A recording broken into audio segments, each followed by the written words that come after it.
Eggs వల్ల cancer వస్తుందంట. Last 1 week నుంచి సోషల్ మీడియా మొత్తం ఇదే మూత మోగిపోతుంది.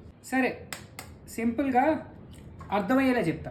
మన పౌల్ట్రీ ఇండస్ట్రీలో కోడ్లకి రోగాలు రాకుండా యాంటీబయాటిక్స్ వాడతారు. ప్రాబ్లం ఏంటంటే మనోళ్ళు ఇవేవో శక్తికి తృప్తికి నిర్వచనం అనుకుని ఇష్టం వచ్చినట్టు వేస్తారు. దాంతోపాటు యాంటీబయాటిక్ రెసిడ్యూస్ని తగ్గించుకోవడానికి విత్డ్రావల్ పీరియడ్ అని ఉంటుంది. అదేది పట్టించుకోకుండా ప్రొడక్షన్లో పెట్టేస్తారు. ఇదంతా సరిపోదన్నట్టు కొన్ని బ్యాండ్ యాంటీబయాటిక్ సబ్స్టెన్సెస్ని తక్కువగా వస్తున్నాయి కదా అని చెప్పి వాడేస్తారు. సో అసలైన ప్రాబ్లం ఇక్కడే.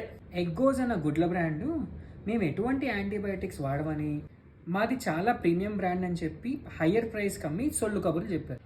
సరే అని చెప్పి ఒక యూట్యూబర్ దీన్ని ల్యాబ్ టెస్టింగ్ ఇస్తే అప్పుడు బయటపడింది నైట్రోఫ్యూరాన్ అనే బ్యాండ్ యాంటీబయాటిక్ సబ్స్టెన్స్ ఉండాల్సిన మోతాదులో కాకుండా చాలా ఎక్కువ ఉంది. అసలు మేము యాంటీబయాటిక్సే వాడమని చెప్పిన వాళ్ళు ఇది మాత్రం ఎందుకు రావాలి?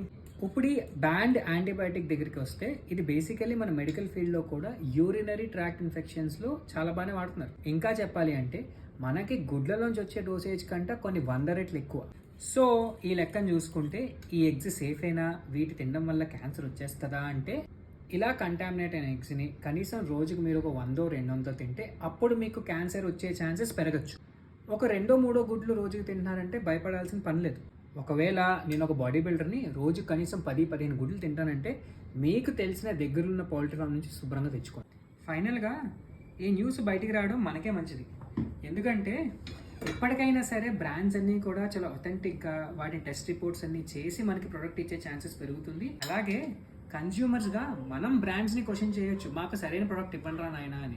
అండ్ ఇప్పటికైనా మన FSSAI నిద్రలేసి ఫుడ్ టెస్టింగ్ని ఇంకొంచెం కట్టుదిట్టం చేస్తే మాలాంటి వాళ్ళకి ఇలాంటి వీడియోలు చేసే అవసరం తగ్గుతుంది. అది మ్యాటర్. షేర్ చేయండి.